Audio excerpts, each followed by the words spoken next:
بسم اللہ الرحمن الرحیم۔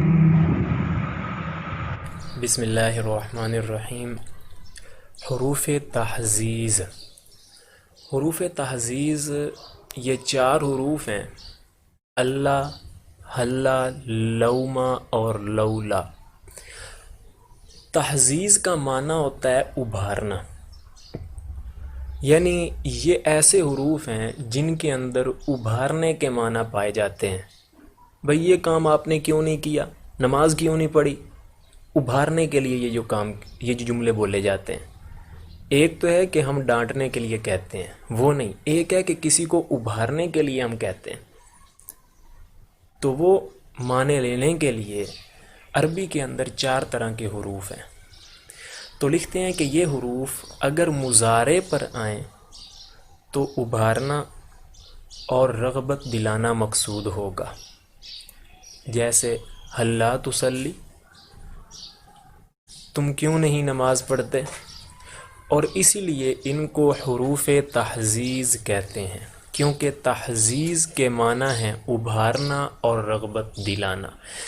یہ معنی تب لیا جائے گا جب مضارع پر یہ داخل ہوں گے، جیسے تسلی مضارع ہے۔ اور اگر یہ حروف ماضی پر داخل ہوں تو ان سے مخاطب کو ندامت دلانا مقصود ہوتا ہے، اس کو شرمسار کیا جاتا ہے، جیسے حلا صلیت العصر، تم نے عصر کی نماز کیوں نہیں پڑھی؟ تو یہ ندامت کے لیے استعمال ہوگا، پھر یہ ابھارنے کا معنی نہیں دے گا۔ پھر اسی لیے ان کو حروف تندیم کا نام بھی دیا جاتا ہے۔ تندیم کا معنی ہوتا ہے شرم سار کرنا، کسی کو ندامت دلانا۔ تو یہ 2 طرح کے ان کے نام ہیں۔ 6 نمبر پر ہے حرف توقع۔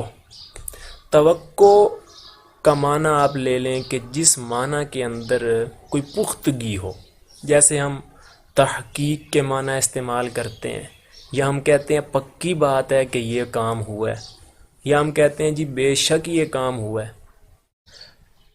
یہ توقع کے ضمن میں آ جاتے ہیں۔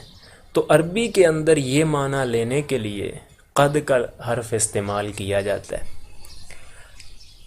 یہ حرف ماضی پر داخل ہو کر ماضی قریب کے معنی دیتا ہے، جیسے بالفرض ضربہ کا لفظ ہے، تو ضربہ کا معنی ہے مارا تھا اس ایک مرد نے، لیکن کوئی پتہ نہیں چلتا کہ کتنا زمانہ پہلے مارا تھا۔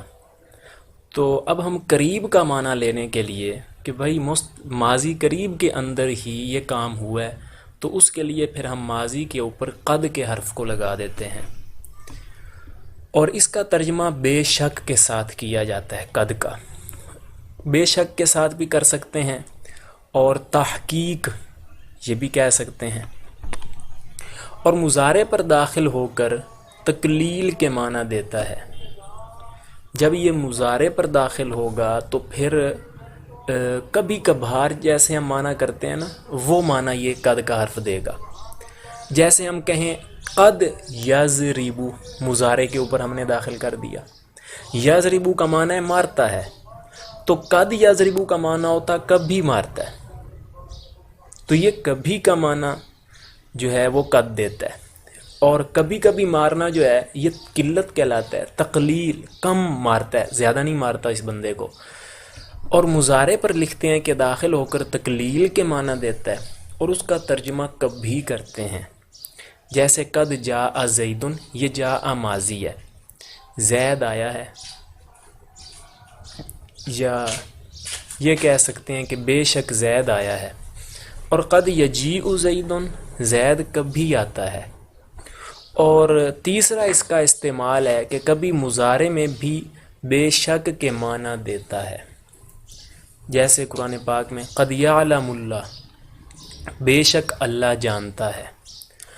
اب یہاں پہ آپ کے ذہن میں یہ آیا ہوگا سوال کہ ہم یہ کب فرق کریں گے کہ یہاں مضارع پر داخل ہو کر یہ کبھی والا معنی دے رہا ہے یا بے شک والا معنی دے رہا ہے، تحقیق والا معنی دے رہا ہے۔ تو یہ ہمیں ترجمے سے آئیڈیا ہوتا ہے۔ دیکھیں یہاں پہ قد یعلم اللہ، اس کا ہم ترجمہ یہ نہیں کر سکتے کہ کبھی اللہ جانتا ہے، یہ تو غلط ہو جائے گا، اللہ تو ہمیشہ جانتا ہے. تو اس لیے پھر قد کا معنی ہم کبھی والا نہیں کر سکتے، بلکہ تحقیق اور بے شک والا معنی کریں گے. رب زدنی علما